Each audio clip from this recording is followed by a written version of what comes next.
میں صدقات اور خیرات کا اہتمام ہوتا ہے رمضان کے اندر، اس کو جاری رکھا جائے، کیونکہ یہ انسٹیٹیوشن مسلمانوں کا انہی بنیادوں پر، مسلمانوں کی اپنی کوآپریشن کی بنیاد پر صدقات، زکوٰۃ اور خیرات کے حوالے سے چلتا ہے۔ اس کے اندر لوگوں سے میری اپیل ہے کہ اس کے اندر کوئی کمی نہ کی جائے۔ جتنی پہنچ علماء کی ہے اور ائمہ کی ہے قوم کی جڑوں تک، وہ شاید کم اداروں کی ہوگی، تو لہٰذا یہ بہت ضروری تھا کہ اس ماحول کے حوالے سے صرف عبادتوں کا ہی نہیں بلکہ جو ہدایات صحت کے حوالے سے بھی جو ہر گھر تک پہنچ سکتی ہے، اس کے لیے مسجد کو ہی ذریعہ بنایا جائے، تاکہ ہر فرد تک یہ بات پہنچ جائے کہ کس طرح سے احتیاط کی جائے، اور قوم اس ڈسپلن کا اظہار کرے کہ یہ قوم جو ہے یہ اللہ تعالیٰ کی آزمائشوں کے ساتھ گزرتی ہوئی، معافی مانگتی ہوئی ایک اچھی قوم بنتی جا رہی ہے، جو اپنے آپ کو بڑے منتظم انتظام کے ساتھ چلانا چاہتی ہے۔ میں میڈیا سے بھی گزارش کرتا ہوں کہ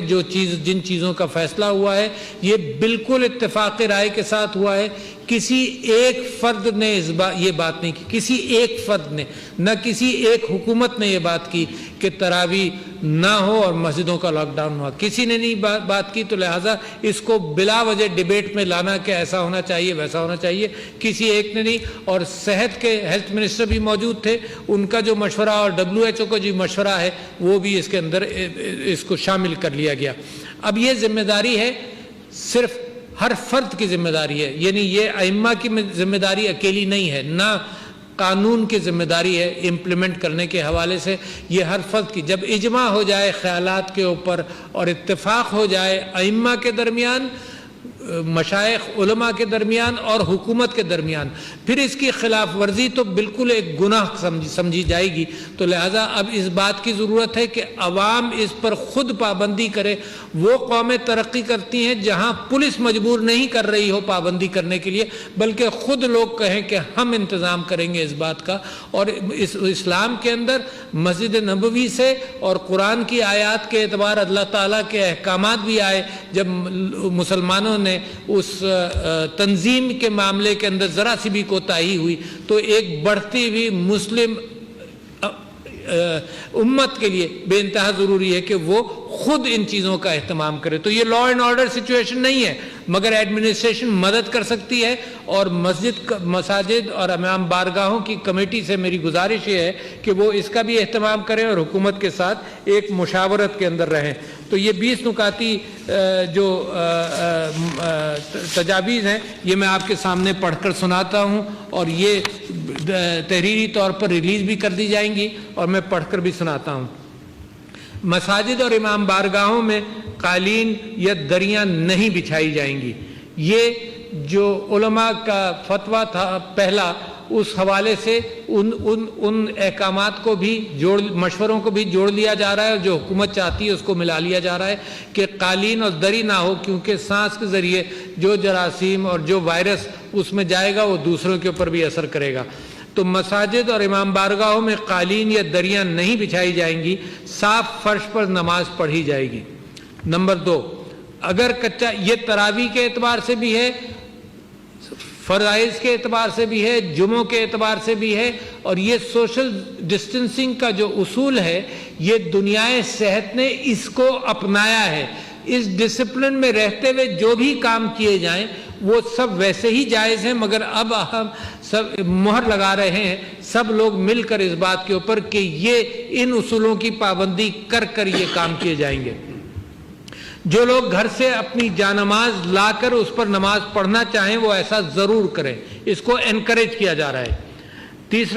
چوتھا نقطہ ہے کہ نماز سے پیشتر اور بعد میں مجمع لگانے سے گریز کیا جائے۔ جو گفتگو قریب بیٹھ کر کی جاتی ہے اس سے گریز کیا جائے، حالات اس بات کے متقاضی ہیں۔ جن مساجد اور امام بارگاہوں میں صحن موجود ہو وہاں ہال کے اندر نہیں بلکہ صحن میں نماز پڑھی جائے اور پڑھائی جائے۔ چھٹا نقطہ ہے، یہ پچھلے اتفاق کا بھی کنٹینویشن ہے کہ 50 سال سے زیادہ عمر کے لوگ، نابالغ بچے اور کھانسی، نزلہ، زکام وغیرہ کے مریض مساجد میں اور امام بارگاہوں میں نہیں آئیں۔ یہ پہلی مرتبہ بھی کہا گیا تھا اور اس وقت بھی گزارش یہی کی جا رہی ہے، کیونکہ جتنی سٹڈیز ہیں دنیا کے اندر، وہ پاکستان کے اندر ہیلتھ ایڈوائزر نے یہ بتایا کہ 80% افراد جو جاں بحق ہوئے ہیں وہ 50 سال سے زیادہ کی عمر کے ہیں، تو وہ لوگ خاص طور پر اس بات کا احتیاط کریں جن کو ڈائبٹیز وغیرہ ہے، ان کو یہ بیماری زیادہ دیر تک اور خراب اثر کرتی ہے، تو وہ لوگ مسجد میں نہ جائیں۔ مسجد کے احاطے کے اندر نماز تراویح کا اہتمام کیا جائے، یہ سب جگہ سے اتفاق ہوا کہ جو احاطے کے اندر کی جائے نماز تراویح کا اہتمام، سڑک اور فٹ پاتھ پر نماز پڑھنے سے اجتناب کیا جائے۔ یہ بھی رائے تھی کہ جو مسجد میں کچھ لوگ جو نماز تراویح پڑھ لیں گے اور حکومت کے ان احکامات کے وجہ سے ثواب سب کو ملے گا، مگر گھروں میں بھی تراویح کا اہتمام کیا جائے۔ مسجد کے فرش کو صاف رکھنے کے لیے اور کرنے کے لیے پانی میں کلورین کا محلول بنا کر اس پانی سے دھویا جائے مسجد کے فرش کو۔ اسی محلول کو استعمال کر کے جہاں چٹائیاں بچھائی جا رہی ہیں، وہاں چٹائی کے اوپر جہاں نماز ہوتی ہے وہاں چٹائی پر بھی اسی محلول کا چھڑکاؤ کیا جائے۔ 10واں نمبر نقطہ ہے مسجد میں صف بندی کا اہتمام اور امام بارگاہ میں صف بندی کا اہتمام اس انداز سے کیا جائے کہ نمازیوں کے درمیان 6 فٹ کا فاصلہ ہو، اور ایک نقشہ منسلک ہے جو پبلسائز کر دیا جائے گا، جس کے اندر یہ نقشہ صرف نشاندہی کر رہا ہے کہ دو نمازیوں کے درمیان دو نمازیوں کی جگہ خالی چھوڑی جائے۔ مسجد اور امام بار کی انتظامیہ کے افراد پر مشتمل ایک کمیٹی بنائی جائے جو ان احتیاطی تدابیر پر عمل یقینی بنا سکے، اور ان نشانات کو انتظامیہ ایڈمنسٹریشن یا مسجد کی انتظامیہ محلے کے لوگ اس کا اہتمام کریں، تاکہ ایک دوسرے کو بھی ہدایت دینے کی بات ہو کہ اتنی دور کھڑے ہو، اپنے نشان پر کھڑے ہو۔ جیسے صف بندی کے لیے نشان لگائے جاتے ہیں ویسے ہی کھڑے ہونے کے لیے بھی کوئی نشان لگا لیا جائے۔ مساجد کے منتظمین اگر فرش پر کھڑے ہونے کے لیے نشان لگا لیں تو بہت اچھا ہے۔ 13واں نمبر نقطہ ہے کہ وضو گھر سے کر کے مسجد تشریف لائیں، ہاتھ صابن سے 20 سیکنڈ ضرور دھو کر آئیں۔ یہ تو ہر اعلامیے کے اندر، ہر درخواست کے اندر، صحت کے سارے جو ایکسپرٹس ہیں انہوں نے بھی اس چیز کا مشورہ مسلسل دیا ہے کہ ہاتھ دھو کر نکلیں، اور ہاتھ بار بار دھوئیں۔ تو مسجد وضو کر کے آئیں تو ہاتھ دھو کر آئیں 20 سیکنڈ صابن سے ضرور۔ وضو گھر میں کریں اور گھر سے وضو کر کے تشریف لائیں۔ پوائنٹ 14 لازم ہے کہ ماسک پہن کر مسجد میں اور امام بارگاہ میں تشریف لائیں، اور پھر کسی سے ہاتھ نہ ملائیں اور بغل گیر نہ ہوں۔ بہت ضروری نکات ہیں کہ ماسک اب اتنا عام ہو گیا ہے کہ گھروں میں لوگوں نے سی لیے، تو ماسک پہن کر احتیاط کریں کہ اپنے سے کسی کو نہ لگے، دوسرے سے مجھ کو نہ لگے، تو یہ احتیاط بڑی ضروری ہے۔ پھر اپنے چہرے کو ہاتھ نہ لگائیں،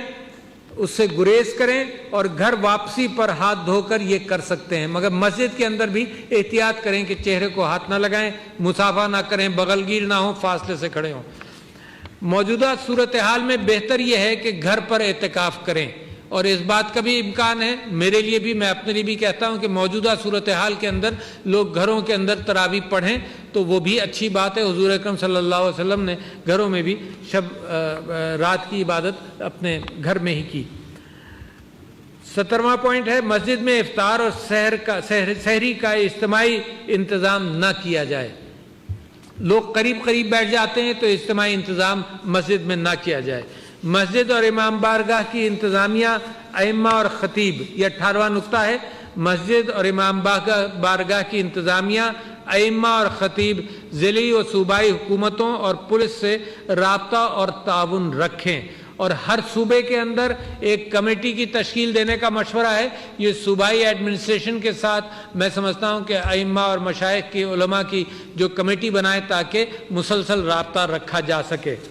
مساجد انتظامیہ کو ان احتیاطی تدابیر کے ساتھ اور امام بارگاہوں کی انتظامیہ کو ان احتیاطی تدابیر کے ساتھ یہ مشروط اجازت ہے کہ وہ تراویحوں کا اور فرائض نماز کا اور جمعے کا اہتمام کریں۔ یہ سوشل ڈسٹنسنگ کے ساتھ کریں تو دنیا میں کسی کو اس کے اوپر اعتراض نہیں ہے۔ آپ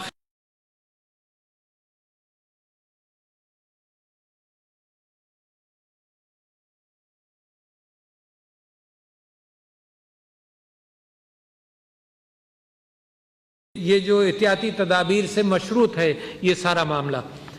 اگر رمضان کے دوران، اور آخری نقطہ بڑا اہم ہے اور اس کی بڑی اہمیت دی سب نے، کہ اگر رمضان کے دوران حکومت یہ محسوس کرے کہ ان احتیاطی تدابیر پر عمل نہیں ہو رہا ہے یا متاثرین کی تعداد خطرناک حد تک بڑھ گئی ہے، دونوں صورتوں میں، کہ یا تو ان پر عمل نہیں ہو رہا، یا جن مساجد میں عمل نہیں ہو رہا، یا ان احتیاطی تدابیر کے اعتبار سے متاثرین کی حالات میں متاثرین کی تعداد کورونا کی بڑھ گئی ہے، تو حکومت دوسرے شعبوں کی طرح مساجد اور امام بارگاہوں کے بارے میں فیصلے پر نظر ثانی کرے گی. یہ اختیار سارے ائمہ اور علماء اور مشائخ نے حکومت کو دیا ہے کہ اگر آپ ضرورت سمجھیں، حالات ایسے ہوں تو آپ ان کی تعداد کو مختصر اور بھی مختصر کر سکتے ہیں. اس بات کا بھی حکومت کو اختیار ہے، یہ بہت ضروری بات اور بھی ہے کہ اس بات کا بھی حکومت کو اختیار ہے کہ شدید متاثرہ مخصوص علاقے، جس طرح سے کچھ پروونشل گورنمنٹس کو خیال ہے کہ اس علاقے کے اندر حالات بہت خراب ہو رہے ہیں، وہاں کے احکامات اور پالیسی کو بدل دیا جائے، چھوٹ دی جائے جہاں پر حالات بہتر ہیں، یا اور سخت کر دیا جائے جہاں پر حالات خراب ہیں. یہ معاملہ بیماری کا ایسا ہے کہ اس میں ہم سب ذمہ دار ہیں. اس کے اندر شریعت بھی آپ کا ساتھ دیتی ہے. آپ احتیاط کریں، ایک سے دوسرے کو نہ لگے، ہاتھ دھوئیں، چہرے کو ہاتھ نہ لگائیں، سوشل ڈسٹنسنگ رکھیں، ماسک پہنیں، فاصلوں کے ساتھ اپنی جماعت میں کھڑے ہوں، اور وہی تدابیر جو ہم اپنے گھروں کے اعتبار سے کرنا چاہتے ہیں وہ کریں. اور اپیل ہر شخص کے ساتھ یہ اپیل ہے کہ یہ اجماع ہے اس بات کے اوپر، اس کی خلاف ورزی گناہ کا مرتکب ہوگی، تو اس میں خود بھی اب احتیاط کریں. بہت شکریہ جناب علی جی. بہت شکریہ. صدر ڈاکٹر عارف علوی علماء